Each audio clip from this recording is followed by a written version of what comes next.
As many as 50 million uninsured Americans could get coverage under the Affordable Care Act, or ObamaCare. But tonight, some mid-sized companies say the cost of the country's new law is overwhelming them. Melissa Hankins is live and on your side with one employer's concerns. Melissa. Molly, a lot of companies have a hard call to make. Should they attempt to provide health care to their employees amid rising costs passed on from health insurance companies? Or should they drop coverage, send their employees to the government's exchange, and pay a fine to subsidize the cost?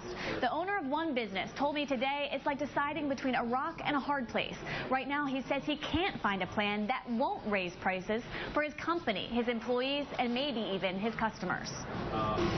Doug Mayorkuno created spice company Carolina Ingredients from the ground up 23 years ago. And still, he says adapting to Obamacare is the hardest thing he's ever done. This is the biggest decision I've made. He employs 40 in Rock Hill, and he's struggling to figure out a way to keep their health costs under control. Any decision we make impacts the employee one way or the other, and we want to make sure we take care of our employees. But doing that, Mayorkuno claims, is getting much harder thanks to the country's new health care laws.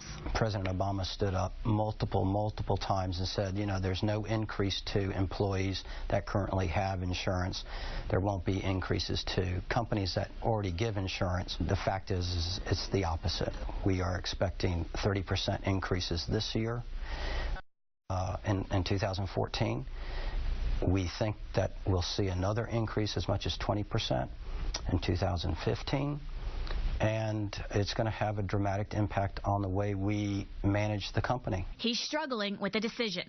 Should he attempt to continue to provide health care to his employees amid rising costs, or should he drop his coverage, send his employees to the government's exchange, and pay to subsidize the cost? That route involves an increase in taxes. It makes things very difficult. You know, I don't know what we're going to do yet. And all the costs could even hit his customers. We either lose margin, which means profit, or we pass it on to the customer base, and that's all obviously very difficult to do, and especially under economic times like this.